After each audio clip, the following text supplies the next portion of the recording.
Hello मेरे प्यारे छात्रों, आप लोग पढ़ रहे होंगे घर पे, आपको कोई प्रॉब्लम्स नहीं आ रही होगी। आपके लिए मैं एक तो क्लास भेज रहा हूँ। और आज आप जानते हैं कि आज राष्ट्रीय युवा दिवस है, स्वामी विवेकानंद जी के जन्मदिन पे मनाया जाता है।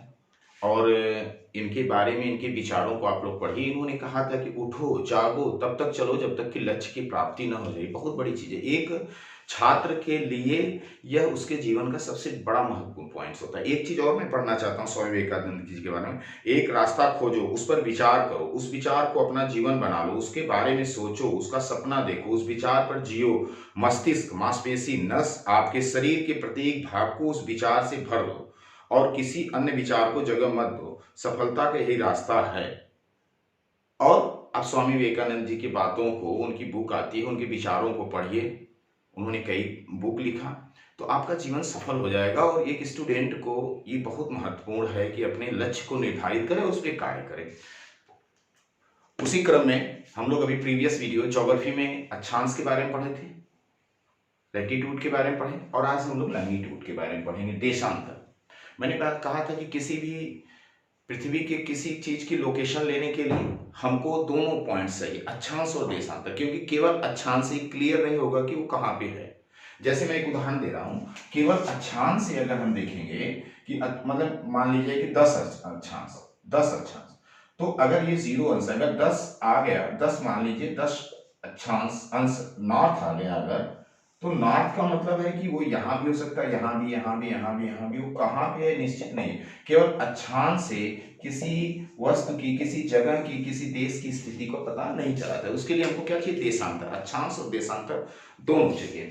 ठीक है। अक्षांश के बारे में हम लोग पढ़े थे कि सबसे बड़ी जो रेखा होती है, इस तरह ईस्ट से वेस्ट खींची गई जो वो समानांतर रेखा होती है, उसको हम क्या बोलते हैं? विषुवतीय रेखा, इक्वेटर लाइन बोलते हैं। और उसमें एक चीज मैंने बताया था कि जो इसके ध्रुवी पोल, दक्षिणी पोल और उत्तरी ध्रुव, पूरी जैसे ये कोई चीज है, गोल है, ये गोल है, और इसके पूरे, इसको दोनों तरफ इस तरह से जो लंबाई थी 40,008 किलोमीटर थी, 40,008 किलोमीटर थी। और इसमें जो मैंने 360 डिग्री से उठा दिया तो 111.12, और एक अंशांश पे 111.1 अंश बराबर, अक्षांश बराबर 111.1 किलोमीटर।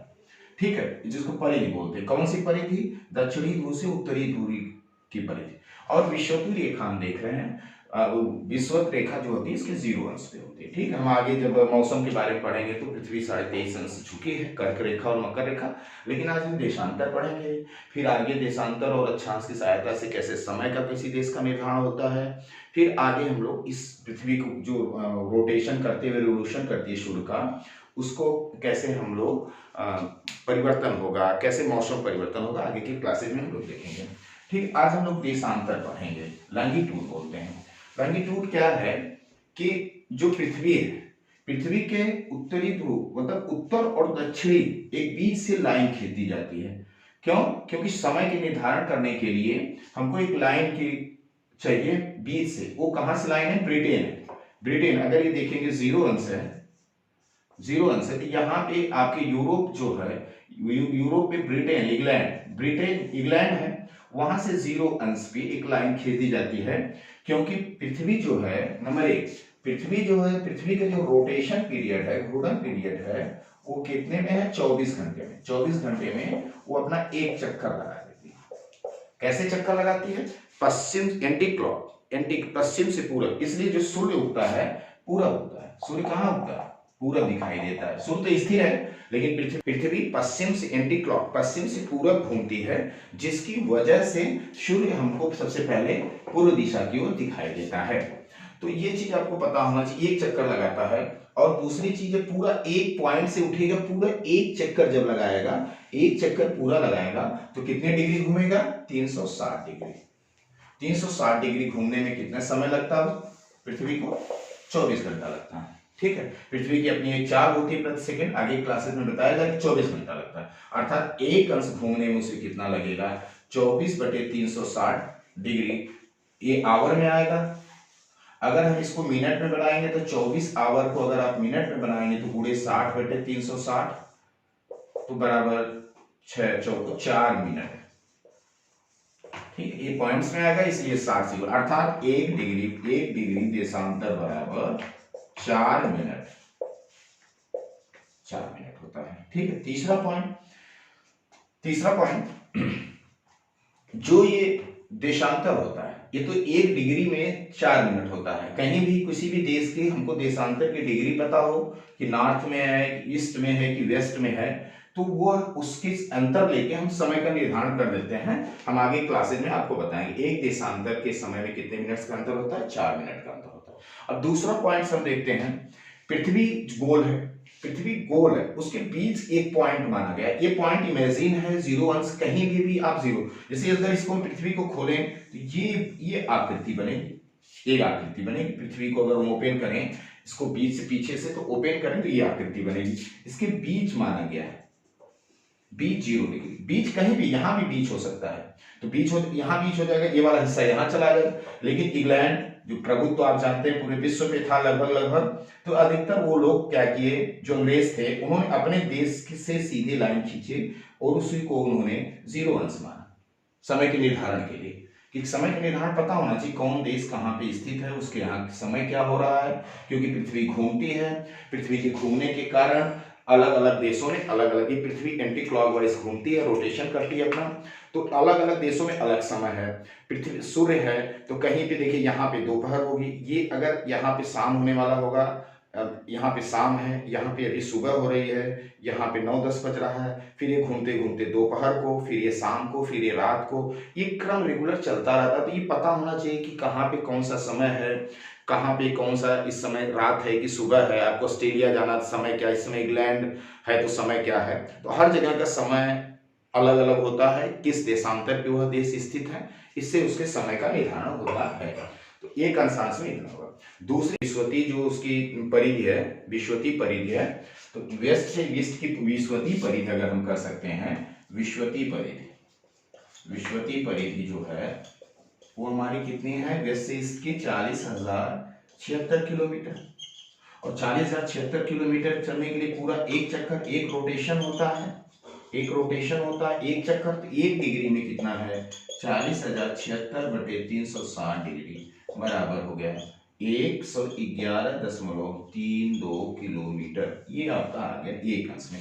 अगर मिनट बनाना है तो 1 मिनट देशांतर में लॉन्गिट्यूड में कितना है, 111.32/60 का भाग दे देंगे, तो आप 60 का इसमें भाग दे सकते हैं, तो जो भी आएगा 1.86 किलोमीटर। अगर सेकंड बनाना है तो 1 सेकंड 2 बिंदु देशांतर में कितना होगा, फिर इसमें 60 से भाग देंगे, 1.86/60 बराबर 0.03 और 9 करके कुछ है, या 0.009 करके है, तो या 31 मीटर आ जाएगा। अगर आप चेक करेंगे 1000 का गुणा करेंगे 3 दशमलव पे यहाँ चला जाएगा। तो इस तरह से आपको एक अंश देशांतर में 111.32 किलोमीटर है। दूसरी चीज आप देखते हैं कि यह ब्रिटेन से लिया गया है, ये इमेजिन है, 0 अंश कहीं से भी लिया जा सकता है, लेकिन ब्रिटेन जो अंग्रेज थे उनका आधिपत्य था, उन्होंने यहां से लिया।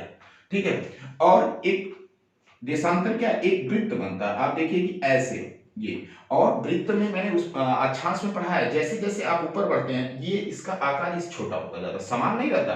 समान रहेगा तो आयत बन जाएगा ना, यहाँ जितनी लंबाई वही यहाँ रेक्टेंगुलर बन जाएगा, लेकिन ये वृत्त है तो ऐसे ऐसे ऐसे होता जाएगा। अर्थात इसकी एक एक अंश पे अगर लाइन खींचे, जैसे 1 अंश है, ये 2 अंश पे है, ये 3 अंश पे है, इधर बोलते हैं ईस्ट, इधर बोलते हैं वेस्ट। जैसे अक्षांश रेखा क्या थी, नॉर्थ की तरफ इस तरह से खींची जाएगी, वेस्ट से ईस्ट खींची गई थी नॉर्थ की तरफ, ईस्ट से वेस्ट साउथ की तरफ, उसी तरह देशांतर रेखा नॉर्थ टू साउथ खींची गई रेखा, काल्पनिक रेखा जो एक एक अंश पे होती है, ठीक है, उसको बोलते हैं। अब इस तरह से खींचे, देखिए 1 अंश 2 अंश, इस तरह एक वृत्ति बन जाएगा।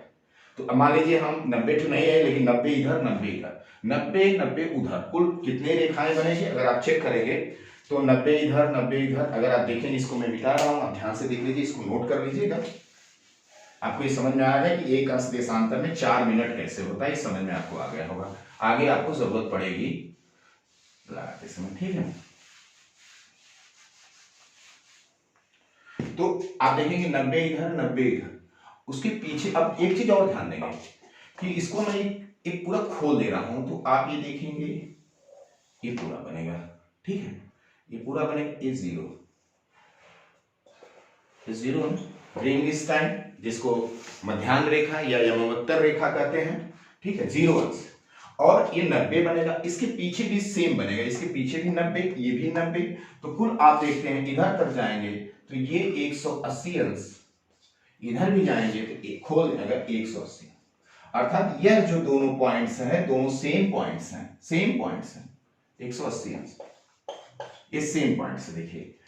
पृथ्वी है ना, अगर आप मैप अपने घर में वर्ल्ड का मैप लगाएंगे तो ऐसे नहीं जाना है, ये जब जब यहां निकलेगा आप ये, क्योंकि कोई भी चीज गोल है तो उसको तो भाई गोल है, 3 डायमेंशन है तो उसको चित्र में तो निरूपण नहीं किया जा सकता, तो उसको ओपन करके 2 डायमेंशन बना के, तो आप देखेंगे कि ये देखिए ये ऐसे, तो यहां आप निकलेंगे 180 अंश इधर, 180 अंश इधर का मतलब है वेस्ट नॉर्थ, ये 0 अंश, कुछ कितना बना 180 अंश वेस्ट प्लस 0 अंश प्लस 180 अंश नॉर्थ, कुल बना 361 अंश, 161 वृत्त बने काल्पनिक जो देशांतर है एक अंश पे, लेकिन 180 अंश बन रहा है, ये दोनों 180 अंश जो बनेगा वो एक ही रेखा होगी,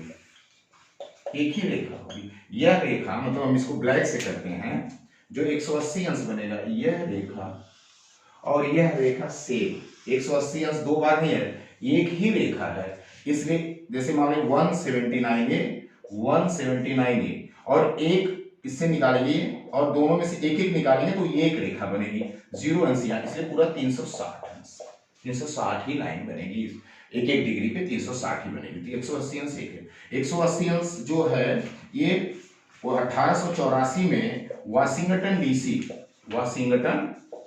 डीसी, डिस्ट्रिक्ट ऑफ कोलंबिया बोलते हैं, जहां पे वर्ल्ड बैंक और IMF दोनों का मुख्यालय है, ठीक है, वहां पे वाशिंगटन डीसी में एक समझौता करके 180 अंश जो लाइन है ये दोनों एक है, इसको अंतरराष्ट्रीय तिथि रेखा का नाम दिया गया, अंतरराष्ट्रीय तिथि रेखा का नाम दिया गया, क्योंकि तिथि का निर्धारण करने के लिए एक लाइन हो जाएगी, जिसको इंटरनेशनल डेट लाइन कहते हैं, ठीक है, राष्ट्रीय तिथि रेखा, ठीक, इस तरह से आप इसको समझ गए होंगे।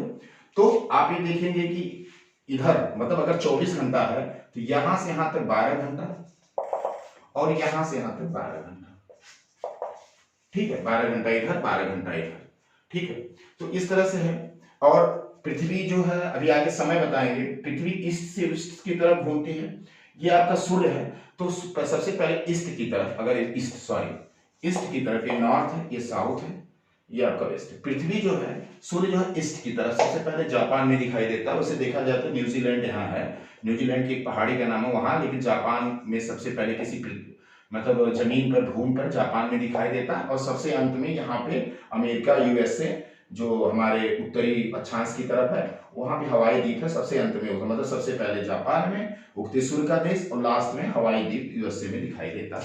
आगे देखते हैं ग्रीनविच टाइम, जहां से 0 अंश माना गया, 0 अंश के ठीक पीछे 180 अंश होता है। अभी आप देखें 180 अंश को इंटरनेशनल डेट लाइन बोला गया। 180 अंश के लिए आप वेस्ट और ईस्ट का नहीं प्रयोग करेंगे तो कोई बात नहीं, क्योंकि 180 अंश आप ईस्ट जाइए चाहे 180 अंश वेस्ट जाइए, दोनों एक ही लाइन है, 180 अंश ही बोला जाता है, तब भी काम चलेगा, क्योंकि वो 179.9 तक आप ईस्ट वेस्ट का प्रयोग कर सकते हैं, लेकिन 180 अंश की दोनों सेम लाइन रहती है, इसलिए कोई जरूरी नहीं प्रयोग करना, करिए मत।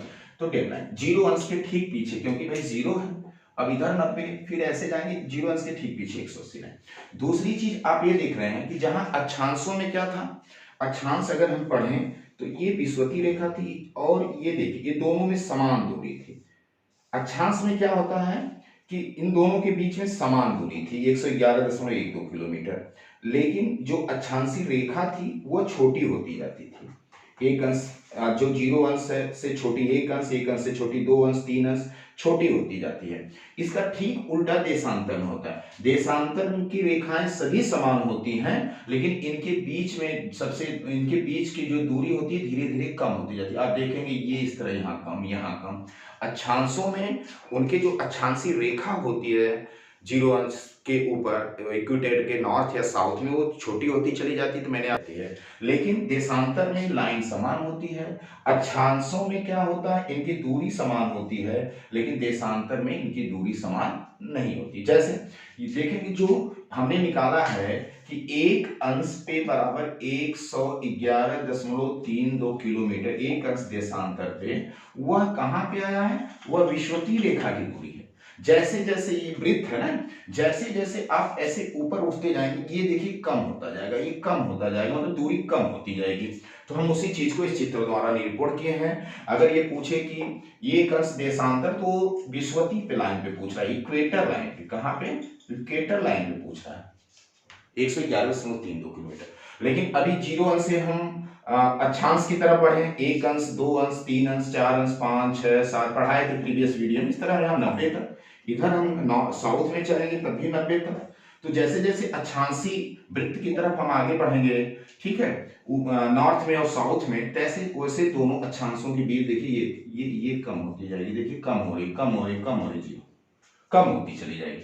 अर्थात 0 अंश अक्षांश पे, या इसको बोल सकते हैं विषुवतीय रेखा पे, विषुवतीय रेखा पे सबसे अधिक दूरी, या भूमध्य रेखा पे सबसे अधिक दूरी होती है 111.32 किलोमीटर, जो अभी मैंने आपको कैलकुलेट करके दिखाया है। फिर जैसे 10 अंश अक्षांश नॉर्थ जाइए चाहे साउथ जाइए, वहां पे दो देशांतरों के बीच की दूरी 109 किलोमीटर, 9.6, 20 अंश पे 104.6, 30 अंश पे 96.4, 40 अंश में 85.4, 60 अंश पे 50 अंश, ठीक है, 60 अंश, 70 अंश, 80 अंश, 90 अंश पे 0 है। क्योंकि जब ये दोनों पूरा बिंदु एक ही, सभी देशांतर रेखाएं यहाँ एक पोल पे जाके मिलते हैं, तो यहाँ पे इनकी दूरी मिल जाती है, इन पे दूरी नहीं होती है। अर्थात जैसे जैसे हम अक्षांशों, उच्च अक्षांशों की तरफ बढ़ते जाते हैं, तैसे देशांतरों की दूरी क्या होती जाती है, कम होती जाती है। इस चीज का आप इसको देख लीजिएगा, पूछेगा सबसे अधिक दूरी कहाँ होती है, विषुवतीय रेखा पे। सबसे लंबी अक्षांशीय रेखा कहाँ होती है, विषुवतीय रेखा पे। तो सबसे ज्यादा अगर देशांतर की दूरी होती है एक अंश में, तो विषुवतीय या भूमध्य रेखा पे या इक्वेटर लाइन पे होती है। और जानते हैं ये ईस्ट है, ये वेस्ट। पृथ्वी जो है वेस्ट टू ईस्ट घूमती है, इसलिए ईस्ट वाला सूर्य के सामने पहले आता है, सबसे इधर सूर्य उगता है। इधर जितना भी ईस्ट कोई चीज उस समय आगे होगा, जैसे जैसे वेस्ट की तरफ हम बढ़ेंगे समय पीछे होता जाता है। ठीक, अगर कहा जाए कि आपको एक दिन का फायदा लेना, जैसे आज मैं पढ़ा रहा हूँ, हमने बताया कि आज 12 जनवरी है, युवा दिवस है, 12 जनवरी है। अगर हमको आज के डेट में, आज हम 12 जनवरी को भी ये मनाना चाहते हैं, और फिर हम सुबह भी 12 जनवरी को ही मनाना चाहते हैं युवा दिवस, तो आप यहीं से, जैसे मान लो भारत में है, भारत जो है आप 68 से लेके 97 देशांतरों के बीच में है, आप यहां से अभी चले आ जाएंगे अमेरिका, जो अभी सुबह होने की होगी, वहां पे चले जाएंगे, तो आज 12 जनवरी की सुबह होने की होगी, तो आप एक दिन का फायदा होगा। ईस्ट से वेस्ट के तरफ जाएंगे तो एक दिन का इंपॉर्टेंट नोटेट कर लीजिएगा, ईस्ट से वेस्ट की तरफ या पूर्व से पश्चिम की तरफ एक दिन का फायदा हो जाता है, और वेस्ट से ईस्ट की तरफ जाएंगे एक दिन का नुकसान हो जाता है। ठीक है, ये ध्यान रखिएगा।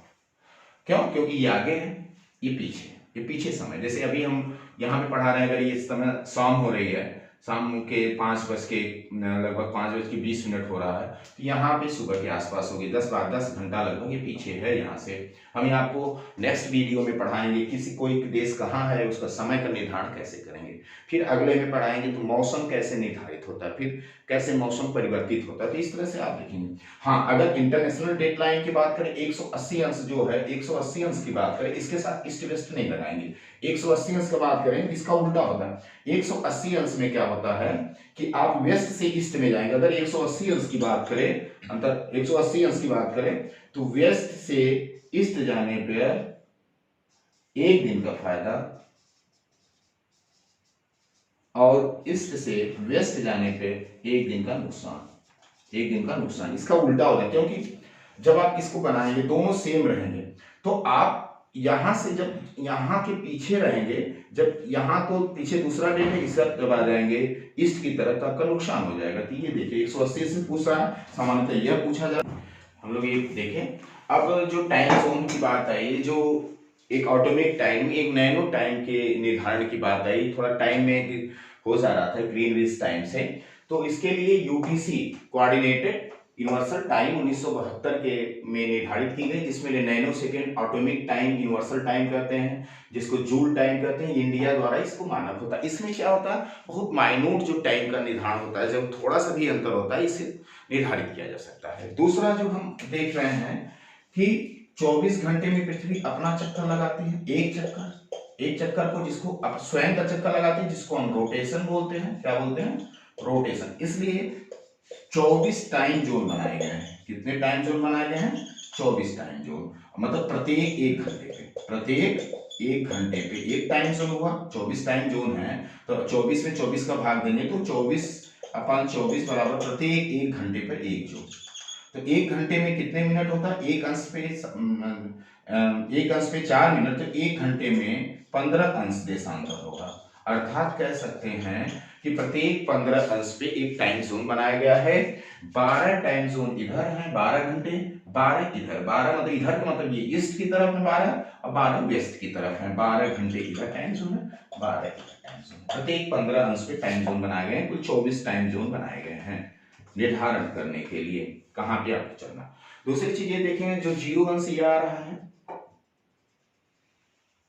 ग्रीनविच टाइम, मीन टाइम, और ये इक्वेटर लाइन, दोनों जहां पे काटते हैं इसको गिनी का तट बोलते हैं। कौन सा तट, गिनी का तट, अटलांटिक महासागर है ये, गिनी का तट बोलते हैं। यहीं पे हमारी अफ्रीका के हम कह सकते हैं कि पश्चिम की तरफ अफ्रीका जो है, जहां से कर्क रेखा और मकर रेखा और इक्वेटर रेखा तीनों गुजरती, मैं आपको पढ़ाया जाएगा आगे। उसके पश्चिम में जो गिनी तट है वहीं पे रेखा और ये ग्रीनविच मीन टाइम जो है वो दोनों काटते हैं। अर्थात कह सकते हैं मध्याह्न रेखा और विषुवत रेखा कहाँ पे काटते हैं, अटलांटिक महासागर के गिनी तट पे काटते हैं, जो अफ्रीका महाद्वीप के पश्चिम में स्थित है। ठीक है, ये चीज हो गया 12 जोन इधर 12। और दूसरी चीज है कि जो ध्रुवीय वृत्त, ये जो इस तरह से जाते हैं, ध्रुवीय वृत्त के जो योग करेंगे 180 अंश होता है। दो ध्रुवीय वृत्तों का अगर योग करेंगे तो 180 अंश होता है। ये आज हम लोग क्या पढ़े हैं, आज हम लोग देशांतर के बारे में पढ़े। आपको समझ में भी आ गया होगा कि एक वृत्त होता है, अगर इसका विषुवती वृत्त को लेके 360 से भाग देंगे तो 111.32 आएगा। जैसे जैसे हम अक्षांश की तरफ ऊपर नॉर्थ और साउथ की तरफ जाते हैं, विषुवती जो रेखा रहती है उसकी उनके बीच की दूरी क्या होती जाती, घटती जाती, मैंने आपको लिखाया है। ठीक है, इस तरह से आप देख सकते हैं, आपको समझ में आएगा। और आप नेक्स्ट क्लासेज में आपको टाइम बताएंगे, कौन देश कहाँ है, वहाँ क्या टाइम हो रहा है, भारत की क्या टाइम निर्धारित की गई है, भारत की क्या स्थिति है। तो आपको क्या समझ में आ गया कि अब किसी भी देश की लोकेशन लेने के लिए, जैसे मान लें अगर आपको लेना है किसी पॉइंट की लोकेशन, तो आपको दोनों बताना पड़ेगा, अक्षांश देशांतर आपको। और मैं आगे बताऊंगा कि और ये अक्षांश है, ये नॉर्थ होता है, ये साउथ होता है, ये पूर्व होता है, ये पश्चिम। अर्थात कह सकते हैं देशांतर के लिए पूर्व और पश्चिम का प्रयोग होगा और अक्षांश के लिए उत्तर और दक्षिण का प्रयोग किया जाएगा। और किसी के टाइम ज्ञात करने के लिए दोनों लोकेशन के लिए दोनों होना चाहिए, इसलिए पहले अक्षांश आता है फिर बाद। जैसे आ गया आपका उसे भी नॉर्थ का 40 डिग्री नॉर्थ से 40 डिग्री नॉर्थ, और अगर हम कह सकते हैं कि 60 डिग्री ईस्ट क्या स्थिति होगी देशांतर की, तो 40 डिग्री नॉर्थ लगभग यहाँ पर, 60 डिग्री ईस्ट लगभग इधर, यहाँ ये लोकेशन बनेगी। तो कहने का मतलब आपको पता होना चाहिए कि वेस्ट की तरफ, तो ईस्ट वेस्ट आगे आपको पढ़ाया जाएगा। नेक्स्ट क्लासेज में हम समय का निर्धारण करेंगे और जगह का निर्धारण करेंगे। आपको समझ में आ गया होगा, पूरी चीजें नोट करिए, एग्जाम के पॉइंट ऑफ व्यू से महत्वपूर्ण है। ठीक है, ओके बाय।